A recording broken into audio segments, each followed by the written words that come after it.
नमस्कार। आकाशवाणी से प्रस्तुत है समाचार प्रभात।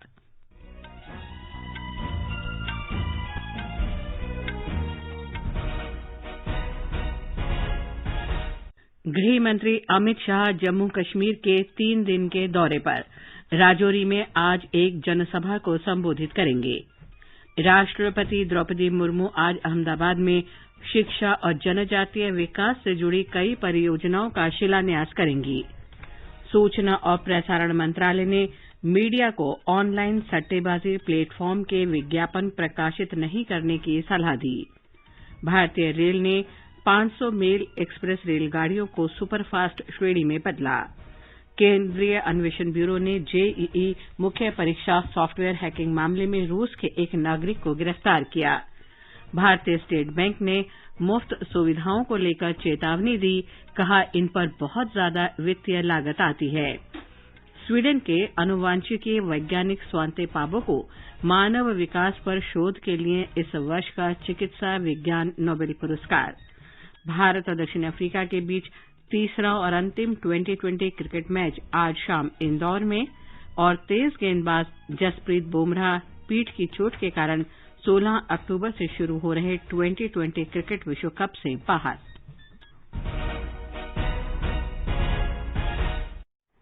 समाचार प्रभात में विशाल शर्मा के साथ मैं लवली निगम। केंद्रीय गृह मंत्री अमित शाह जम्मू कश्मीर के 3 दिन के दौरे पर हैं। वे कल शाम जम्मू पहुंचे। जम्मू कश्मीर के उपराज्यपाल मनोज सिन्हा, केंद्रीय मंत्री जितेंद्र सिंह और भारतीय जनता पार्टी के वरिष्ठ नेताओं सहित अन्य लोगों ने हवाई अड्डे पर उनका स्वागत किया। हमारी संवाददाता ने बताया कि श्री अमित शाह आज कई कार्यक्रमों में शामिल होंगे। जम्मू में राजभवन पहुंचने के बाद गृहमंत्री ने सिविल सोसाइटी समूहों, बड़े व्यवसायियों और कई संगठनों के प्रतिनिधि मंडलों से मुलाकात की। श्री शाह आज सुबह रियासी जिले में त्रिकुट पर्वत पर स्थित श्री माता वैष्णो देवी मंदिर में पूजा अर्चना करेंगे। इसके बाद वे राजौरी जिले में एक रैली को भी संबोधित करेंगे। श्री शाह आज दोपहर बाद जम्मू के कन्वेंशन सेंटर में भारतीय जनता पार्टी के नेताओं के चुनिंदा समूहों से मुलाकात करेंगे और कई विकास परियोजनाओं का शुभारंभ करेंगे। गृहमंत्री आज शाम श्रीनगर रवाना होने से पहले कुछ अन्य परियोजनाओं की आधारशिला भी रखेंगे। गृहमंत्री कल बारामूला स्पोर्ट्स स्टेडियम में एक जनसभा को संबोधित करेंगे। श्री शाह उपराज्यपाल मनोज सिन्हा के साथ एक उच्च स्तरीय सुरक्षा समीक्षा बैठक की भी अध्यक्षता करेंगे। बैठक में नागरिक प्रशासन, पुलिस, केंद्रीय सशस्त्र पुलिस बल और जम्मू कश्मीर और केंद्र की खुफिया एजेंसियों के वरिष्ठ अधिकारी भी शामिल होंगे। गुलशन रैना की रिपोर्ट के साथ समाचार कक्ष से फरहत नाज। राष्ट्रपति द्रौपदी मुर्मू आज अहमदाबाद में गुजरात विश्वविद्यालय में शिक्षा और जनजातीय विकास से जुड़ी कई परियोजनाओं की आधारशिला रखेंगी। राष्ट्रपति गुजरात के 2 दिन के दौरे पर हैं। वे अहमदाबाद में महिला उद्यमियों के लिए गुजरात विश्वविद्यालय के स्टार्टअप प्लेटफॉर्म हर स्टार्ट का भी शुभारंभ करेंगी। हर स्टार्ट महिला उद्यमियों को सहायता प्रदान करता है। श्रीमती द्रौपदी मुर्मू ने कल गांधीनगर में GMERS परिसर में 1330 करोड़ रुपए की विभिन्न परियोजनाओं की आधारशिला रखी। इस अवसर पर उन्होंने कहा कि ये परियोजनाएं लोगों के कल्याण में योगदान देंगी। गुजरात के विकास से जुड़ी स्वास्थ्य, मेडिकल एजुकेशन, सिंचाई, सड़क निर्माण तथा शिपिंग और वाटरवेज से जुड़ी विभिन्न परियोजनाओं का शिलान्यास और लोकार्पण करने का अवसर मिला। इन परियोजनाओं से रोजगार के नए अवसर पैदा होंगे तथा हमारे किसान भाई बहनों, छोटे व बड़े उद्यमियों को व्यापार के और अधिक अवसर मिलेंगे।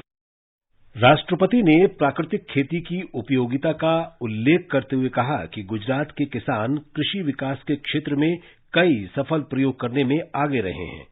देश की लगभग 5% आबादी गुजरात में निवास करते हैं, लेकिन कुल राष्ट्रीय कृषि उत्पादन का लगभग 20% योगदान गुजरात के किसान भाई बहनों द्वारा किया जा रहा है। गुजरात में किए गए कृषि विकास के सफल प्रयोग पूरे देश में अपनाए जा रहे हैं। मैंने 2 लिफ्ट इरिगेशन प्रोजेक्ट का उद्घाटन किया है। ऐसी परियोजनाओं के कार्यान्वयन होने से गुजरात के किसान भाई बहन और भी अधिक लाभान्वित होंगे। श्रीमती मुर्मू ने गांधीनगर में सुपर स्पेशलिटी अस्पताल और सिविल अस्पताल में क्रिटिकल केयर सेंटर और नर्मदा में एक छात्रावास की आधारशिला रखी। उन्होंने कहा कि स्वास्थ्य सेवाओं में गुजरात ने कई उदाहरण प्रस्तुत किए हैं। स्वास्थ्य के क्षेत्र में गुजरात ने प्रभावशाली उपलब्धियां हासिल की है। गर्भवती महिलाओं के लिए स्वास्थ्य कार्ड जारी करने वाला गुजरात भारत का पहला राज्य है। इसी वर्ष की शुरुआत में जामनगर में WHO के global centre for traditional medicine की आधारशिला भी रखी गई है। पारंपरिक चिकित्सा के क्षेत्र में WHO के वैश्विक केंद्र के माध्यम से भारत की पारंपरिक चिकित्सा के ज्ञान को पूरी विश्व तक ले जा सकेगी। नीति आयोग द्वारा वर्ष 2020-21 में जारी की गई एक रिपोर्ट के अनुसार sustainable development goal good health and well being को हासिल करने में गुजरात पूरे देश में प्रथम स्थान पर है। सूचना और प्रसारण मंत्रालय ने एक बार फिर परामर्श जारी करके मीडिया से ऑनलाइन सट्टेबाजी मंचों के विज्ञापन प्रकाशित करने से बचने को कहा है। परामर्श में कहा गया है कि कुछ विदेशी ऑनलाइन सट्टेबाजी मंचों ने टीवी चैनलों पर अपने विज्ञापन के लिए समाचार वेबसाइटों का उपयोग करना शुरू कर दिया है। मंत्रालय ने निजी उपग्रह टेलीविजन चैनलों और ऑनलाइन सामग्री प्रसारित करने वाले OTT मंचों को परामर्श जारी करते हुए कहा है कि देश के अधिकतर भागों में जुआ खेलना प्रतिबंधित है। ये युवाओं और बच्चों सहित सभी लोगों के लिए वित्तीय और सामाजिक आर्थिक खतरे पैदा कर रहा है।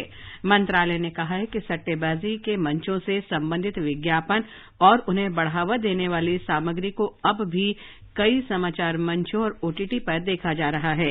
इससे पहले जून में मंत्रालय ने परामर्श जारी करके मीडिया को ऑनलाइन सट्टेबाजी के विज्ञापनों से परहेज करने को कहा था।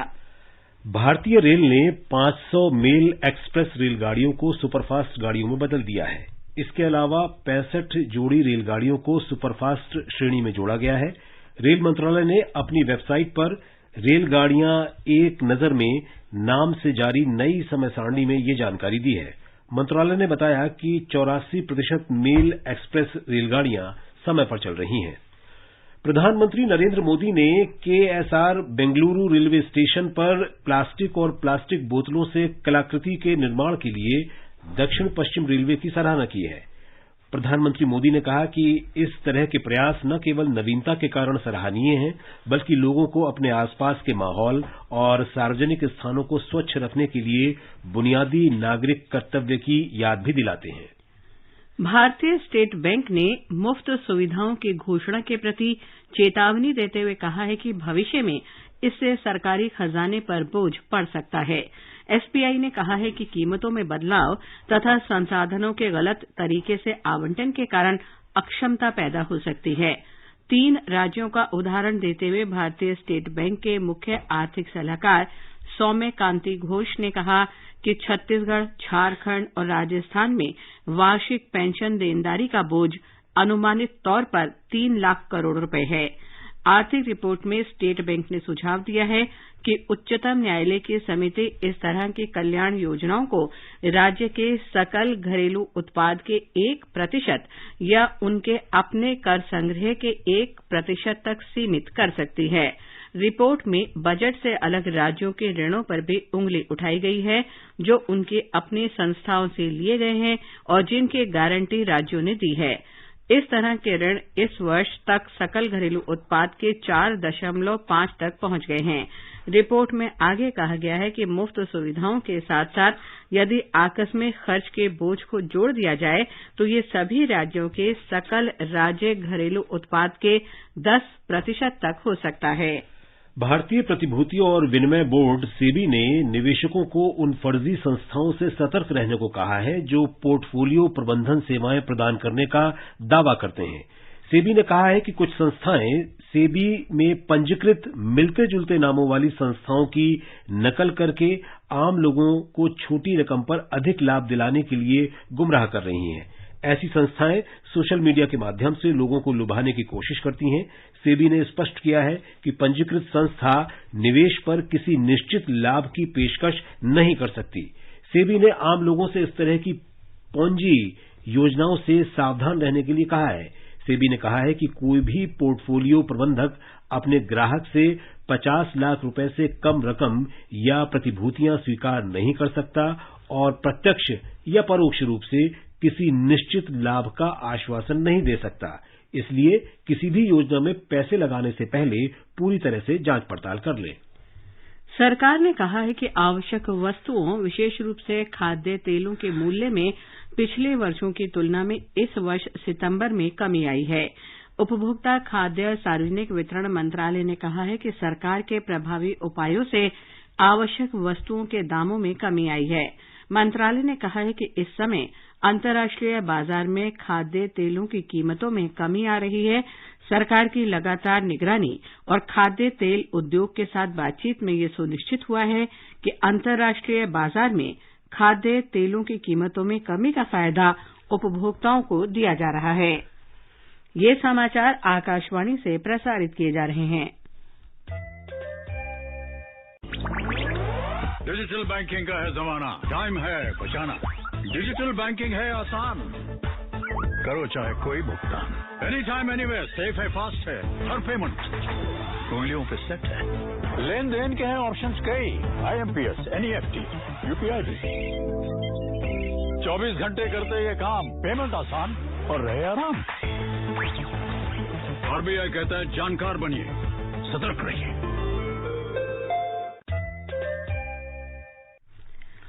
जागृति का कहना है कि मिलावटी नकली सामान के निर्माता या विक्रेता को सक्षम न्यायालय द्वारा सजा का प्रावधान है। उपभोक्ता मामले विभाग, भारत सरकार द्वारा जनहित में जारी। जागो ग्राहक जागो। समाचार प्रभात में आपका फिर स्वागत है। और अब आगे बढ़ने से पहले एक नजर मुख्य समाचारों पर। गृह मंत्री अमित शाह जम्मू कश्मीर के 3 दिन के दौरे पर राजौरी में आज एक जनसभा को संबोधित करेंगे। राष्ट्रपति द्रौपदी मुर्मू आज अहमदाबाद में शिक्षा और जनजातीय विकास से जुड़ी कई परियोजनाओं का शिलान्यास करेंगी। सूचना और प्रसारण मंत्रालय ने मीडिया को ऑनलाइन सट्टेबाजी प्लेटफॉर्म की विज्ञापन प्रकाशित नहीं करने की सलाह दी। भारतीय रेल ने 500 मेल एक्सप्रेस रेलगाड़ियों को सुपरफास्ट श्रेणी में बदला। केंद्रीय अन्वेषण ब्यूरो ने जेईई मुख्य परीक्षा सॉफ्टवेयर हैकिंग मामले में रूस के एक नागरिक को गिरफ्तार किया। भारतीय स्टेट बैंक ने मुफ्त सुविधाओं को लेकर चेतावनी दी, कहा इन पर बहुत ज्यादा वित्तीय लागत आती है।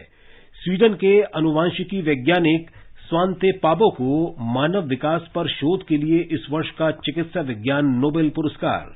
भारत और दक्षिण अफ्रीका के बीच तीसरा और अंतिम T20 क्रिकेट मैच आज शाम इंदौर में, और तेज गेंदबाज जसप्रीत बुमराह पीठ की चोट के कारण 16 अक्टूबर से शुरू हो रहे T20 क्रिकेट विश्व कप से बाहर।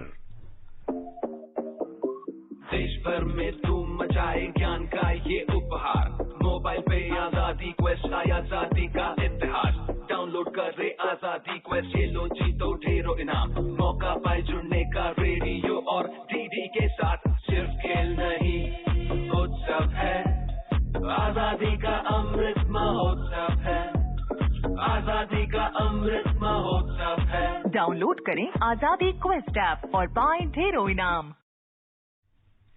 केंद्रीय अन्वेषण ब्यूरो सीबीआई ने आईलियन सॉफ्टवेयर हैक करने के आरोप में एक रूसी नागरिक को कथित तौर पर गिरफ्तार किया है।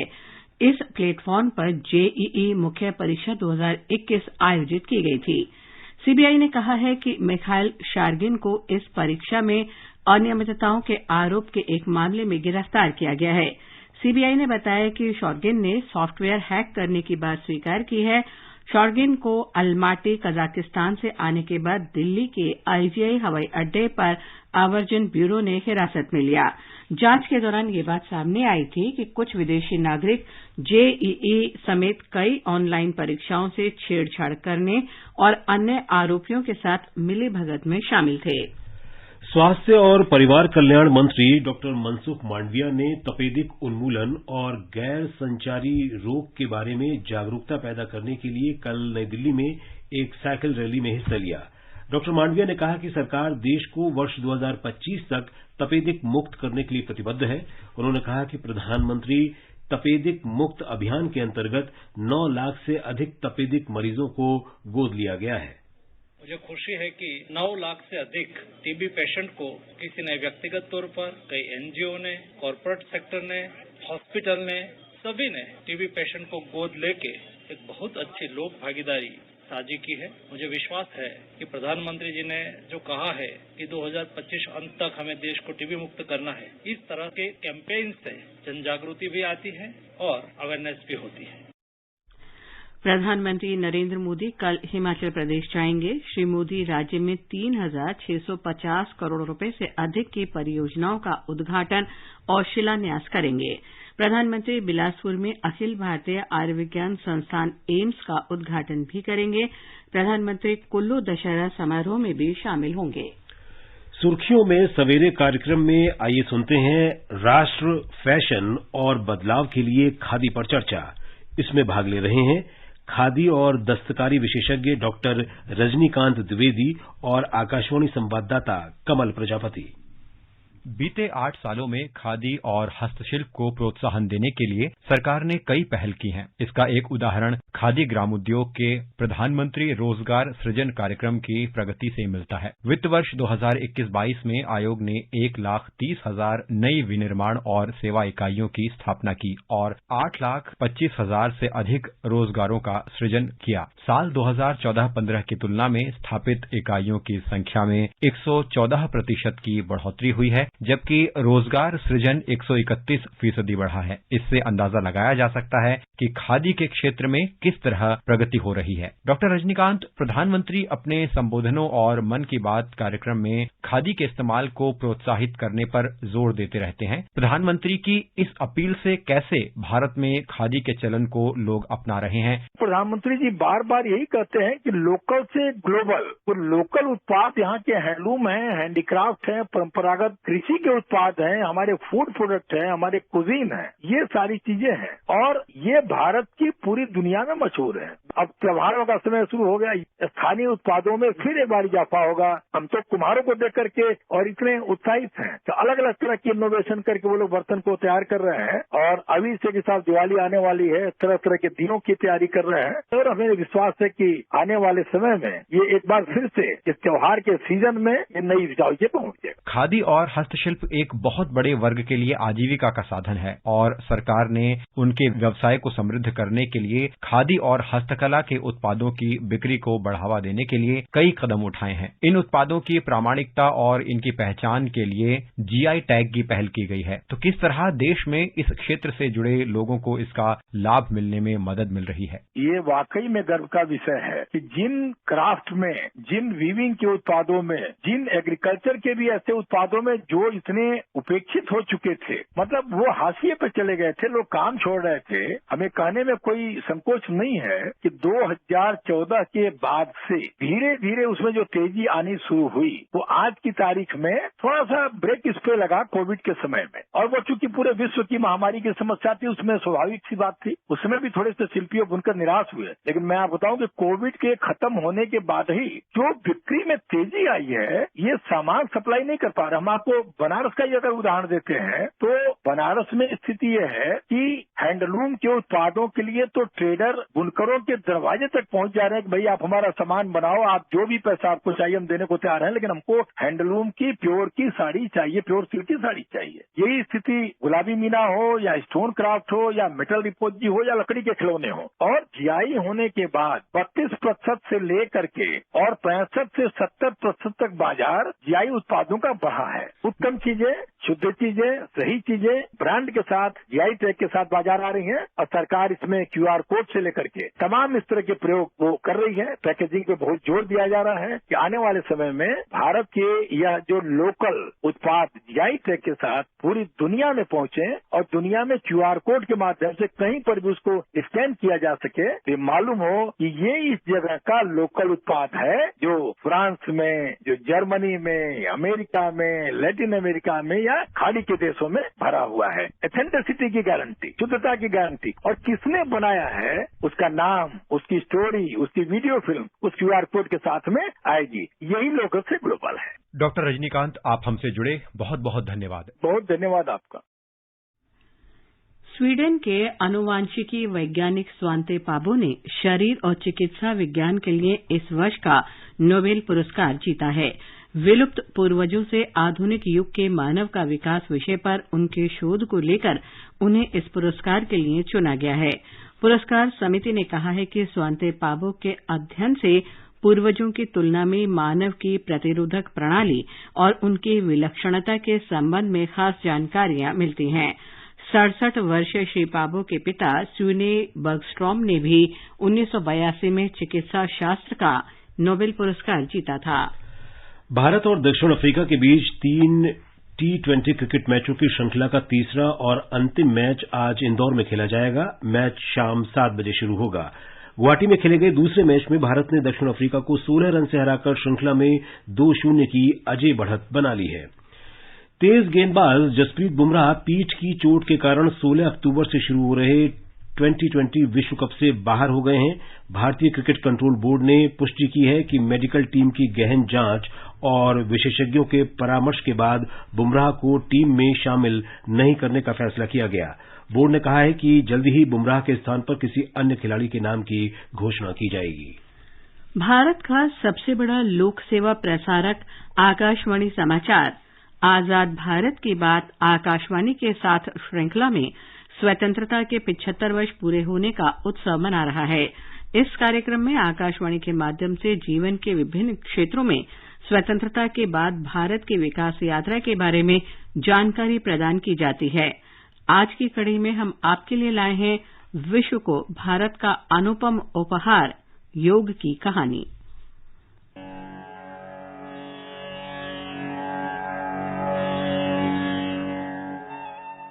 ऐसा माना जाता है कि योग की शुरुआत सभ्यता के शुरू होने के साथ हुई। ऋषि पतंजलि ने पहला योग दर्शन दिया, जिसमें योग को विचारों पर नियंत्रण करने और अंतर्मन में स्थिरता लाकर जीवन को शांतिमय बनाने के साधन के रूप में परिभाषित किया गया।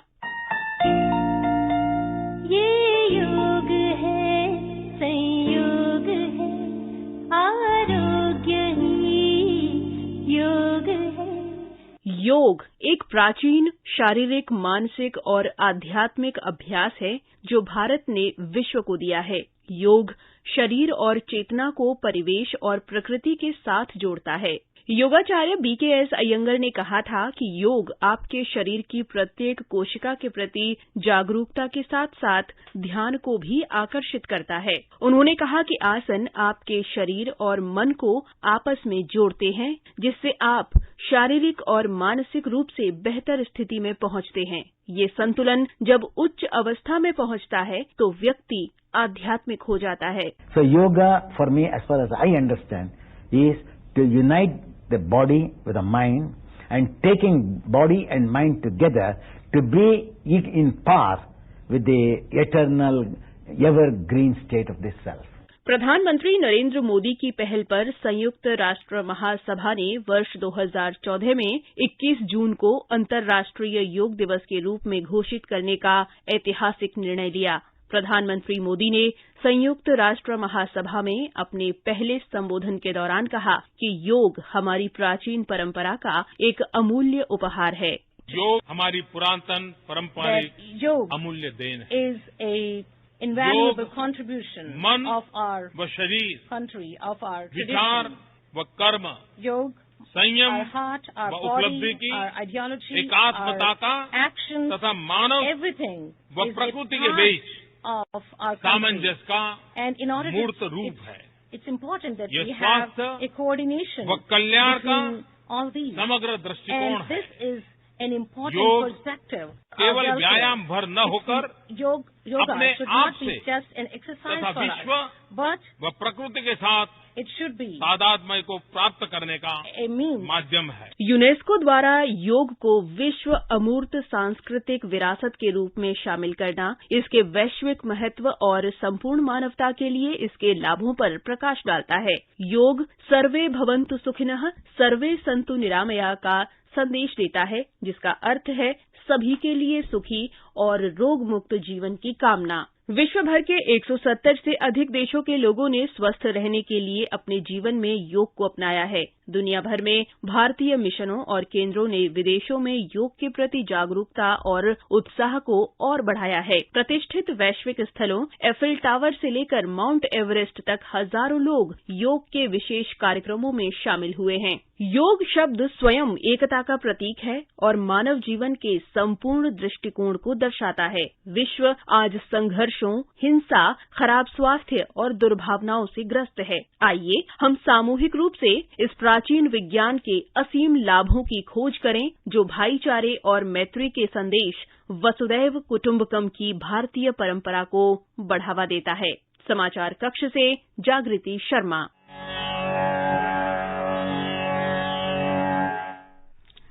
और अब आज का मौसम पूर्वानुमान। दिल्ली में बादल छाए रहेंगे। मुंबई, कोलकाता और चेन्नई में बारिश या गरज के साथ छींटे पड़ सकती हैं। जम्मू, श्रीनगर, मुजफ्फराबाद, लेह और गिलगित में आसमान साफ रहेगा। गुवाहाटी, शिलांग, ईटानगर, आइजोल में कुछ स्थानों पर हल्की बारिश की संभावना है। इम्फाल, अगरतला, गैंगटॉक और कोहिमा में बादल छाए रहेंगे। ये समाचार हमारी वेबसाइट newsonair.gov.in/hindi पर भी उपलब्ध हैं। और विशाल, अब बताएं आज के समाचार पत्रों में क्या विशेष है? जी लवलीन, देश में ही निर्मित हल्के लड़ाकू हेलीकॉप्टर का पहला बेड़ा भारतीय वायुसेना में शामिल किए जाने को सभी अखबारों ने सचित्र दिया है।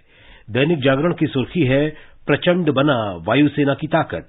अमर उजाला कहता है, शक्ति पर्व पर वायुसेना को मिला स्वदेशी प्रचंड। करगिल और लद्दाख की पहाड़ियों में छिपे दुश्मनों का भी होगा सफाया। रेलवे ने बढ़ाई 500 ट्रेनों की रफ्तार। राष्ट्रीय सहारा में प्रमुखता से है। पत्र कहता है, नई समय सारणी बनने से सार्थक नतीजे मिले हैं। उच्चतम न्यायालय का ये निर्देश कि अनुकंपा पर नियुक्ति रियायत है, अधिकार नहीं, जनसत्ता सहित सभी अखबारों में है। हिन्दुस्तान ने शीर्ष न्यायालय के इस वक्तव्य को दिया है। इसका उद्देश्य प्रभावित परिवार को संकट से उबारना है। ओटीटी प्लेटफॉर्म में न चले सट्टेबाजी के विज्ञापन। केंद्र सरकार की डिजिटल मीडिया प्लेटफॉर्म, ये सलाह लोक सत्य में है। पराली जलते ही हरकत में आया केंद्र, लिखता है दैनिक जागरण। पत्र के अनुसार वन और पर्यावरण मंत्री, बिजली मंत्री सहित कई विभागों के अधिकारियों ने की इस संबंध में बैठक। मानव विकास के जीनोम शोध के लिए स्वीडन के वैज्ञानिक स्वांते पाबो को चिकित्सा के नोबेल पुरस्कार देने की घोषणा राजस्थान पत्रिका सहित सभी अखबारों में है। दैनिक भास्कर की सुर्खी है, स्वांते ने 40,000 वर्ष पुरानी हड्डी में खोजा डीएनए। दवा असली है या नकली, अब क्यूआर कोड से पता चलेगा। शीर्षक से राजस्थान पत्रिका ने लिखा है कि पहले चरण में 300 से अधिक दवाइयों की पैकेजिंग पर क्यूआर कोड प्रिंट किया जाएगा। अमेरिका में ड्रोन बनाने वाले भारतीय मूल के एयरोस्पेस इंजीनियर विवेक लाल को अमेरिका के राष्ट्रपति द्वारा लाइफ टाइम अचीवमेंट पुरस्कार से सम्मानित किए जाने को हिन्दुस्तान ने सचित्र देते हुए लिखा है कि वे नासा में भी काम कर चुके हैं। और दिल्ली विश्वविद्यालय ने 28 वर्ष बाद ओपन लर्निंग में जोड़े 6 नए कोर्स। राष्ट्रीय सहारा ने इसे विस्तार से देते हुए लिखा है, पूरी तरह से ऑनलाइन होगी प्रवेश परीक्षा। कार्मिक, लोक शिकायत और पेंशन राज्य मंत्री डॉक्टर जितेंद्र सिंह ने लोक प्रशासन में उत्कृष्टता के लिए प्रधानमंत्री पुरस्कार के पोर्टल की शुरुआत की है। नई दिल्ली में कल पोर्टल www.pmawards.gov.in की शुरुआत की गई। पुरस्कार के लिए 28 नवंबर तक नामांकन किए जा सकते हैं। और अंत में मुख्य समाचार एक बार फिर। गृह मंत्री अमित शाह जम्मू कश्मीर के 3 दिन के दौरे पर राजौरी में आज एक जनसभा को संबोधित करेंगे। राष्ट्रपति द्रौपदी मुर्मू आज अहमदाबाद में शिक्षा और जनजातीय विकास से जुड़ी कई परियोजनाओं का शिलान्यास करेंगी। सूचना और प्रसारण मंत्रालय ने मीडिया को ऑनलाइन सट्टेबाजी प्लेटफॉर्म के विज्ञापन प्रकाशित नहीं करने की सलाह दी। भारतीय रेल ने 500 मील एक्सप्रेस रेलगाड़ियों को सुपरफास्ट श्रेणी में बदला। केंद्रीय अन्वेषण ब्यूरो ने जेईई मुख्य परीक्षा सॉफ्टवेयर हैकिंग मामले में रूस के एक नागरिक को गिरफ्तार किया। भारतीय स्टेट बैंक ने मुफ्त सुविधाओं को लेकर चेतावनी दी, कहा इन पर बहुत ज्यादा वित्तीय लागत आती है। स्वीडन के आनुवांशिकी वैज्ञानिक स्वांते पाबो को मानव विकास पर शोध के लिए इस वर्ष का चिकित्सा विज्ञान नोबेल पुरस्कार। भारत और दक्षिण अफ्रीका के बीच तीसरा और अंतिम T20 क्रिकेट मैच आज शाम इंदौर में और तेज गेंदबाज जसप्रीत बुमराह पीठ की चोट के कारण 16 अक्टूबर से शुरू हो रहे T20 क्रिकेट विश्व कप से बाहर। इसके साथ ही समाचार प्रभात का ये अंक समाप्त हुआ। नमस्कार।